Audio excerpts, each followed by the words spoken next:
Hey, welcome back. It is great to see you again. Today we are talking about, regardless of the price, regardless of the make of the camera, 3 settings that you can change to really boost the quality of your videos from now on.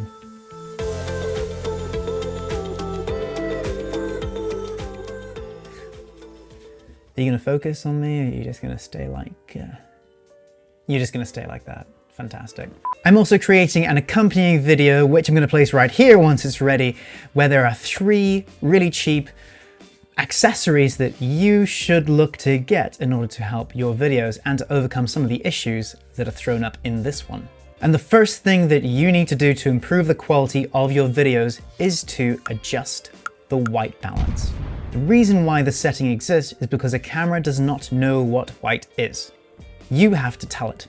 This is especially important for video, because unlike photography where you can shoot raw, video, it's much harder to fix an issue in white balance. Yes, you can shoot raw video, but that's more expensive, more time consuming, and takes a lot more space. And even then, you can't fix certain errors unless you're shooting in an extremely high quality raw, which I never do because I can't be bothered.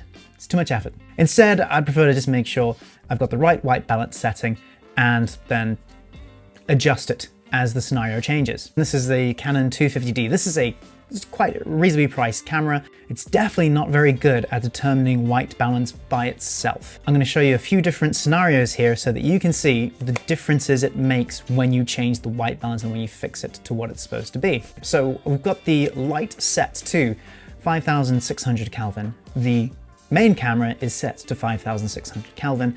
Let's take a look at this. We are going to press record on this, and there we go. So this is the Canon 250D. It's set to 5600 Kelvin. So let's cycle through and actually see how this changes as I go through the different white balance settings. So this is the automatic white balance, and you can see it might be struggling because we've got different colors in the background, but it's kind of giving me a really, I mean, it's looking pretty accurate, but it just looks really, really washed out. A little bit too blue for my liking. Makes me look a little bit sick. Anyway, it's not bad, but I don't really like it. It's too clinical. No me gusta. Okay, let's try a different one. Okay, now this is the shade white balance setting. As you can see, I'm looking very jaundiced indeed. It's very, very yellow. And turning on to tungsten, we get the absolute opposite, where it is too blue because it's trying to compensate for the really yellow light. And it just looks nasty, so we're gonna turn that off. And here we are back to 5600. It is a little bit yellow. It's a bit yellow in this one as well. Maybe this one just handles the color better. Anyway, I like it. I prefer it. What do you think? Do you think it's a bit too yellow? What have I actually put it on? So that is the first setting you should be looking at to improve the quality of your videos. Make sure you set the correct white balance. Don't rely too much on auto white balance that could get it wrong. And as the scenario changes, the different lightings you encounter, remember to change and adapt your white balance. The second feature that you need to fix on your camera when it comes to creating better video is definitely turning off automatic audio levels.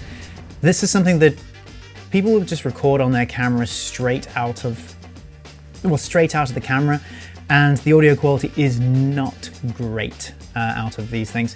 They put very cheap preamps into it, very cheap microphones into it, and the quality just isn't ideal. It's capturing all around sound as opposed to directional sound. It gets worse when you have automatic audio levels turned on, because what that does is it will adjust the sensitivity of the microphone depending on how loud or how quiet the environment is.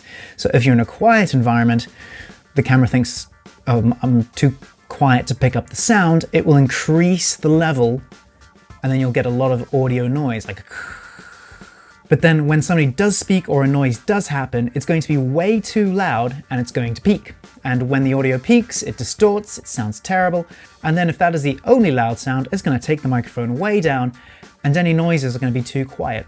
So you will never have proper control over your audio. And that doesn't sound great. Now in the other video, I'm going to be talking about how to get much better sound out of your camera by using an external mic, but even then, you'll still get peaks and troughs when you don't really want them. So turn off automatic audio leveling on your camera and instead adjust the levels yourself.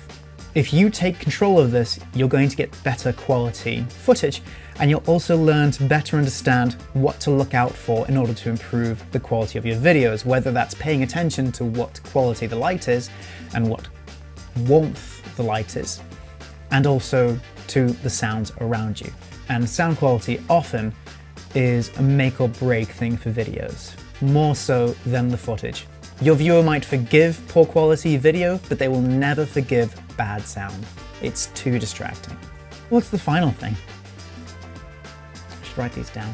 The final setting that you should change on your camera in order to vastly improve the quality of your video footage, well, it's the shutter speed.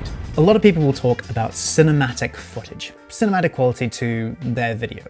What they really are talking about here is not just the shallow depth of field or the grading or the filmic look of the footage, it's the cadence of the action, the cadence of the motion. And this is how you get a little bit of a blur when you have fast-moving subjects. So there's always going to be a little bit of a blur, and if you want to get the most pleasing, smooth blur, you need to set your shutter speed correctly. And there's a very simple equation for this. Whatever your frame rate is, and right now I'm shooting at 25 frames a second. In the United States, they'll more likely shoot at 30 frames a second, or if you're shooting high speed, 50, 60 in America, they just want to have things a little bit bigger. Note what your shutter speed is, and then double it. So yeah, a little bit of simple maths. 25 frames a second, my shutter speed needs to be 1/50, 1/50th of a second. 30 frames a second, put it to 1/60th. 50 frames per second, 100th of a second, 60 frames a second, 120th of a second, and so on. You get the idea. This rule is called the 180-degree shutter rule. And a lot of video cameras will set a shutter angle as opposed to a shutter speed. But if you're shooting on a camera such as the 250D, you're going to be shooting with a shutter speed. So you want to be setting that to double your frames per second. I'm going to change that now and show you the difference in the motion blur, which translates. I'll use this one in front of the orange light. So there you go. Some nice motion, satisfying motion blur. Now, and we're at a 75-degree shutter angle. That's horrific. Don't use that. If you're somebody who shoots in automatic, that's absolutely fine. Put it to TV mode. TV mode is... Oh, one of my lights has died. TV mode is shutter speed. For some reason, it's shutter priority. I don't know why it's a TV. Maybe somebody in the comments can say why. TV mode basically means that it's the shutter speed you set, and then the camera will adjust all the settings around that to give you a proper exposure. So put it into TV mode and then set the shutter speed to double your frame rate.